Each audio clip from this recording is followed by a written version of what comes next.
Test 4. You will hear a number of different recordings, and you will have to answer questions on what you hear. There will be time for you to read the instructions and questions, and you will have a chance to check your work. All the recordings will be played once only.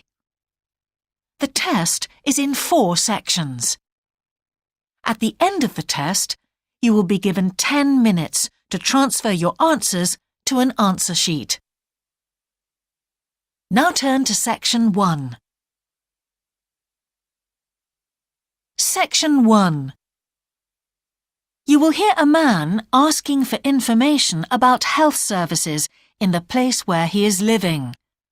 First, you have some time to look at questions 1 to 6.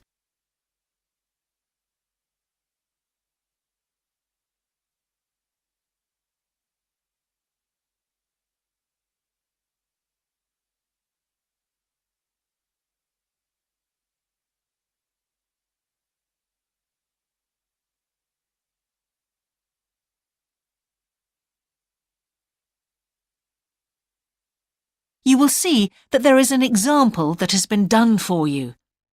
On this occasion only, the conversation relating to this will be played first. Can I help you? Yes, I've just moved to this area with my wife and children, and I'd like to know where we can all register with a doctor at a health centre. Oh, OK. Well, there's Dr. Green at the Harvey Clinic. The woman says the doctor at the Harvey Clinic is called Dr. Green, so Green has been written in the space. Now we shall begin. You should answer the questions as you listen, because you will not hear the recording a second time. Listen carefully and answer questions 1 to 6. Can I help you? Yes, I've just moved to this area with my wife and children, and I'd like to know where we can all register with a doctor at a health centre. Oh, OK. Well, there's Dr. Green at the Harvey Clinic. We always recommend her for babies because she's very good with them and she runs a special clinic. Oh, actually, my youngest child is 5, so that wouldn't be any good for us. Right. Is there anywhere else I could try? Yes, the Eshcol Health Practice is the next one on my list. How do you spell that? Eshcol. And it's Dr. Fuller who has space on his list. The clinic only opened a year ago, so the facilities are all very modern. That sounds good. And it's particularly good if you're busy during the day because they also do appointments in the evening. They're closed on Saturday, though. The only other place on the list is the health centre on Shore Lane. You can register with Dr. Gormley. That's Gormley. He's new there, but the centre has a very good reputation. Oh, yes. I think I know the road. That would be the best one. Thanks. Could you tell me, will all their services be free? There are usually some small charges that doctors make. Let me see what it says about the Shore Lane Centre. If you need to be vaccinated before any trips abroad, you won't have to pay for this. What else? The Sports Injury Treatment Service operates on a paying basis, as does the Nutritional Therapy Service. Some health centres do offer alternative therapies like homeopathy as part of their pay-to-use service. Shore Lane are hoping to do this soon. I think they may start with acupuncture. Oh. And finally, if you need to prove you're healthy or haven't had any serious injuries before a new employer will accept you, you can get a free fitness check-up there. But you'd most likely have to pay for insurance medicals, though. OK, thanks. Before you hear the rest of the conversation, you have some time to look at questions 7 to 10.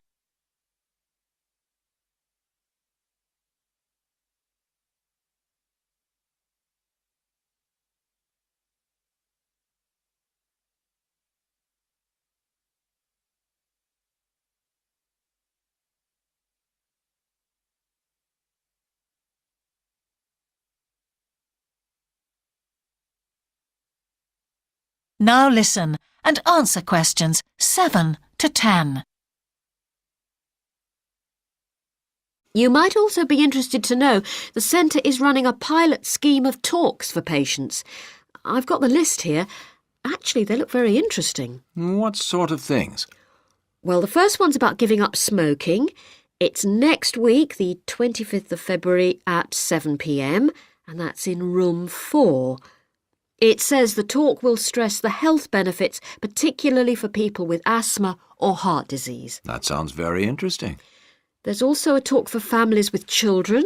It's on healthy eating and takes place on the 1st of March at 5 o'clock. Will that be at the health centre?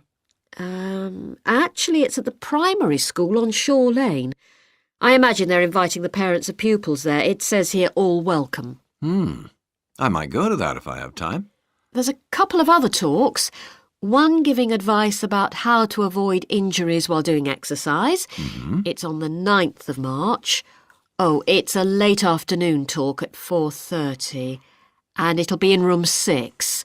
It also says the talk is suitable for all ages. And finally, there's a talk called Stress Management, which is on the... That is the end of section 1. You now have half a minute to check your answers.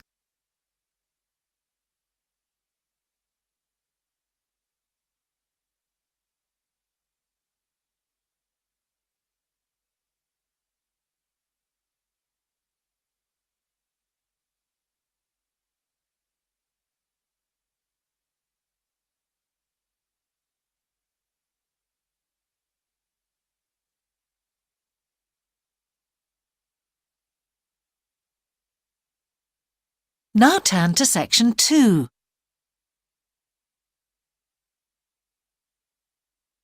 Section 2. You will hear a man who owns a holiday home talking on the phone to a woman who is staying there. First, you have some time to look at questions 11 to 13.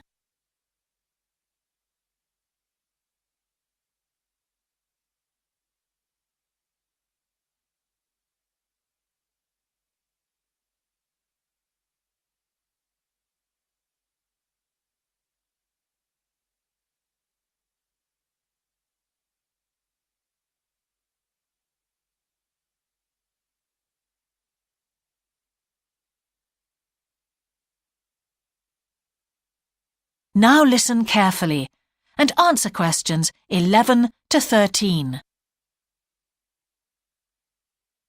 Hello? Hi, it's Laura Carlton here. We've just arrived at the holiday flat, but I can't get the hot water and heating to work. Oh, right.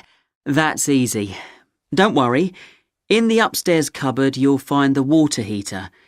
You'll see 3 main controls on the left at the bottom of the heater. The first one, the round one on the far left, is the most important one for the heating and hot water. It's the main control switch. Make sure it's in the on position. The switch itself doesn't light up, but the little square below will be black if the switch is off. That's probably what's happened. It's got switched off by mistake. The middle one of these 3 controls, you'll see it's slightly larger than the first one, controls the radiators. If you feel cold while you're there and need the radiators on, this needs to be turned to maximum. The last of the 3 controls, the one on the right, is usually on about a number 4 setting, which for the water in the taps is usually quite hot enough. Below the heating controls in the middle is a small round plastic button. If there isn't enough water in the pipes, sometimes the heater goes out. If this happens, you'll need to press this button to reset the heater. Hold it in for about 5 seconds and the heater should come on again. Then there's a little square indicator under the 3rd knob that's a kind of alarm light. It'll flash if you need to reset the heater. It sounds complicated. I'm sure you won't have any problems with it. There should be some more instructions on the side of the heater. Call me back if you can't make it work. OK. Before you hear the rest of the conversation, you have some time to look at questions 14 to 20.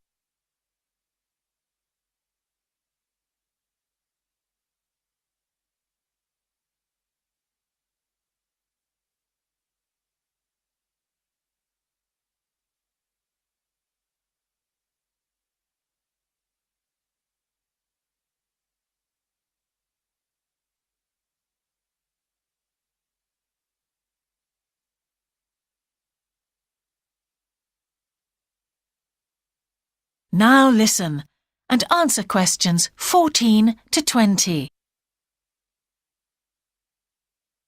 While you're on the phone, we haven't managed to find a few things we need, like extra pillows for the beds and some washing powder. Is there any here? Pillows, yes. If you look in the cupboard, the large white one upstairs, to the left of the bathroom door, there should be 4 or 5 on the top shelf. And if you want to do some washing, there's some powder for that, probably by the back door. There's a kind of shelf there above the sink. In fact, I'm sure there's some there in a large blue box. You need about half a cupful for each wash. Oh, and that reminds me. The spare key to the back door is hanging on a hook on the wall by the sitting room window. Please make sure to put it back when you've used it. The previous guest lost it in the garden and I had to get another one made. And if you have any trouble with the lamps, you'll find some spare bulbs in a large cardboard box. It's on top of the washing machine with all kinds of useful things in it. Oh, and another thing I forgot to mention when we last spoke. Yes? I've left you a local map so you'll be able to find your way around easily. It shows the whole area. I put it in the top drawer of the chest under the TV in your bedroom. There's a whole file of local information in there too. Thanks. What about visiting the town? Can you give us any advice? Yes, you'll need to take the car. It's too far to walk from the flat, really. You have to pay to leave your car in all the car parks now, I'm afraid. I like the one that's by the station best, and you can walk to the town centre from there in 5 minutes. That's where all the best restaurants are. But if you want a takeaway, the Italian one does really good pasta and pizzas. Call 732281 for that one, or 766119 for the Chinese. They're both good, and they'll both deliver to the flat. As for places to visit, yes, do go and see the Railway Museum. The exhibition is small, but really good. It gets very crowded on Sundays, so I suggest you visit it on a quieter day, later in the week, but not on Thursdays, which is market day. You won't find anywhere to park, and it's also the only day of the week when they're not open. Anything else? Not for the moment. Thanks. That is the end of section 2. You now have half a minute to check your answers.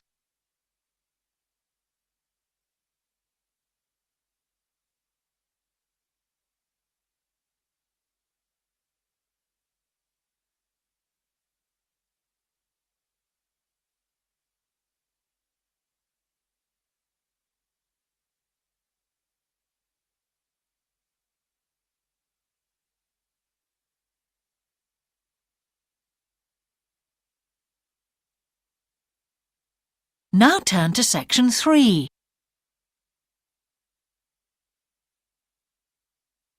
Section 3. You will hear a conversation between an English teacher called Paul and a former student of his called Kira. First, you have some time to look at questions 21 to 25.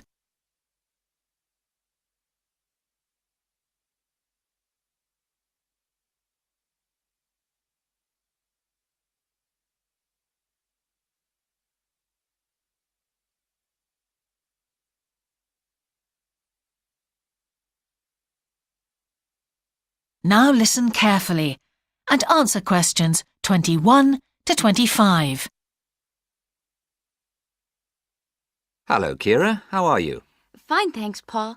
How are you? Well, thanks. It's good to see you. It must be 12 months since you did our course. That's right. It's nice to come back and say hello. What course did you enroll in? Actually, I went straight into third-year pharmacy. They credited me with 2 years, which probably made it more difficult for me. On the other hand, you were lucky to be granted credits. Is that why you chose the course? Yes, and as I'd already finished a course in it in my country, I thought it would be easier if I studied something I already knew. I didn't realize you went into third year. I thought you started in first year. No wonder it was so hard. And what do you think is one of the big differences between studying at a university here and studying in your country? Well, I found it very difficult to write assignments because I wasn't familiar with that aspect of the system here. The main problem is that the lectures expect you to be critical. That made me feel really terrible. I thought, how can I possibly do it? How can I comment on someone else's research when they probably spent 5 years doing it? I think a lot of people who come from overseas countries have similar problems. But after a while, it became easier for me.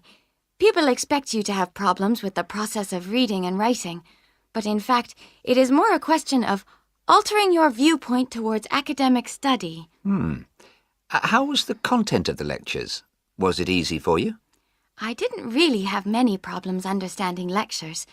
The content was very similar to what I'd studied before.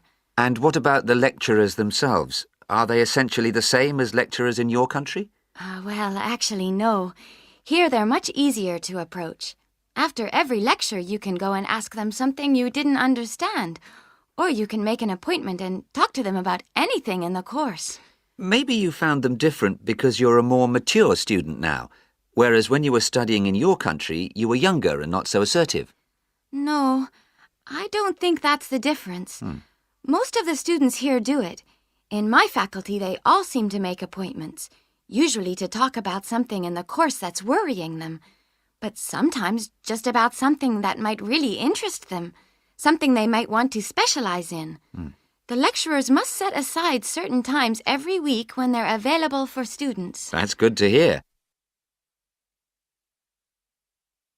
Before you hear the rest of the conversation, you have some time to look at questions 26 to 30.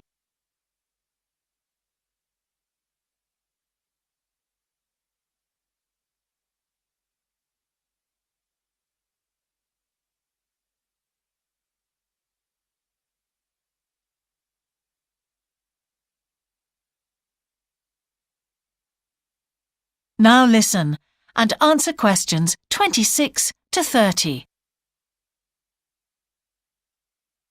And how was your timetable? Was it a very busy year? Oh, very, very busy. They make you work very hard. Apart from lectures, we had practical sessions in a lot of subjects. We did these in small groups. I had to go and work 4 hours every week in a community pharmacy.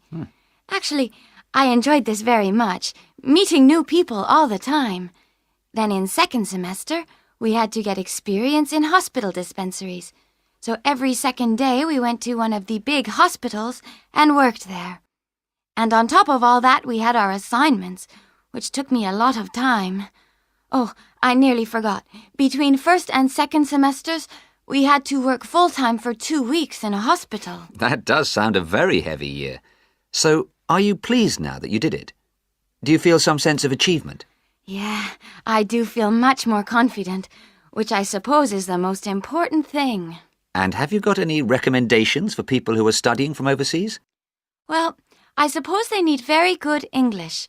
It would be much better if they spent more time learning English before they enter the university, because you can be in big trouble if you don't understand what people are saying and you haven't got time to translate. Anything else? Well, as I said before, the biggest problem for me was lack of familiarity with the education system here.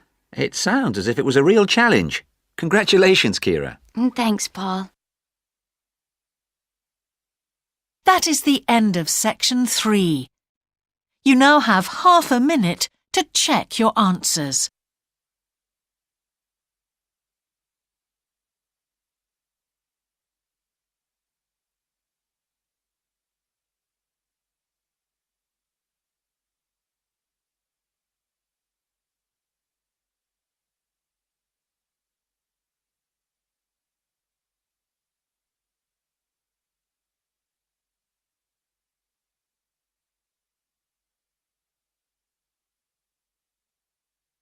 Now turn to section 4.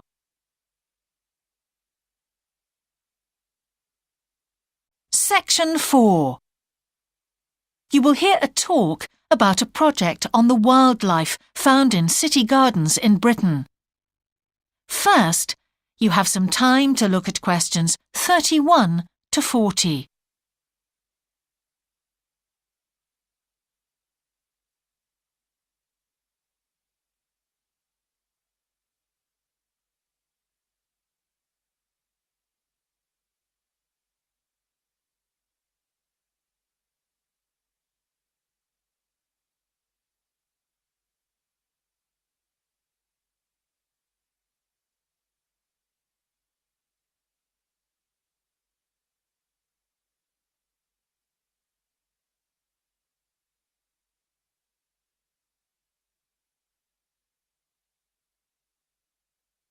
Now listen carefully and answer questions 31 to 40.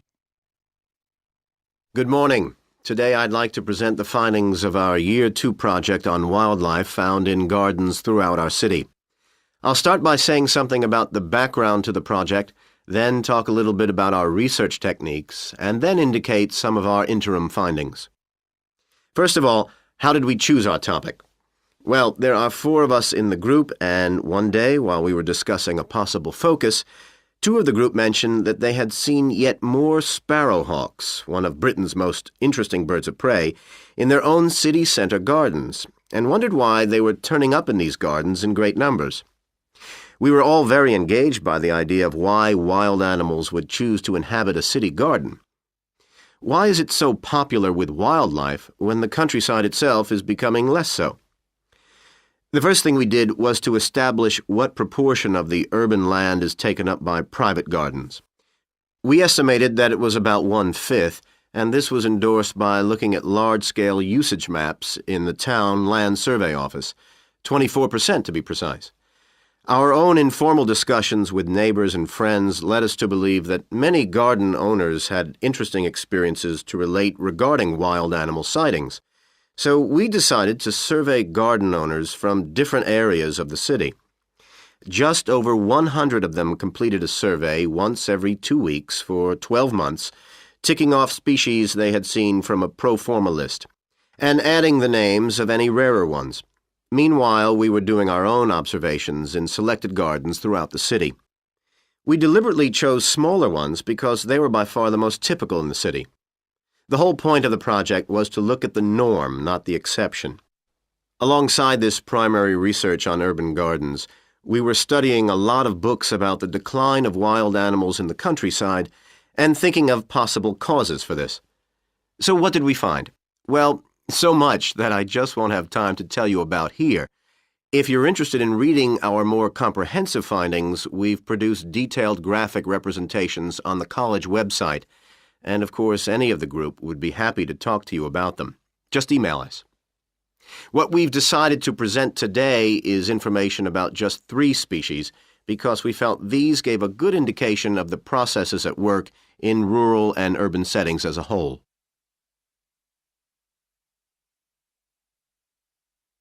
The first species to generate a lot of interesting information was frogs, and there was a clear pattern here. They proliferate where there is suitable water.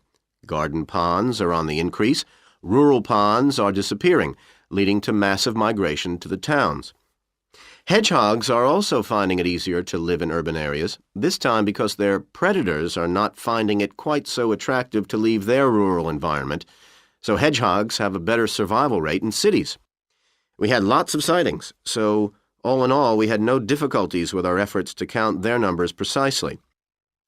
Our final species is the finest of bird singers, the song thrush.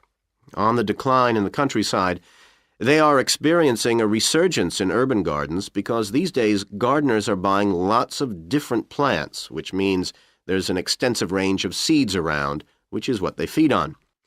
Another factor is the provision of nesting places, which is actually better in gardens than the countryside. Hard to believe it, but it's true. Incidentally, we discovered that a massive new survey on song thrushes is about to be launched, so you should keep an eye open for that. Now, I'd be happy to answer any questions you may have. That is the end of section 4.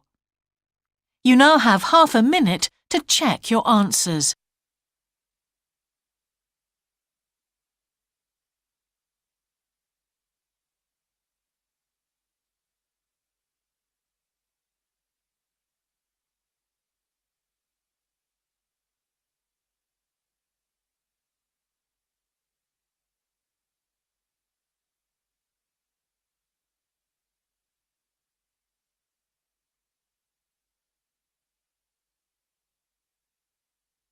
That is the end of the listening test.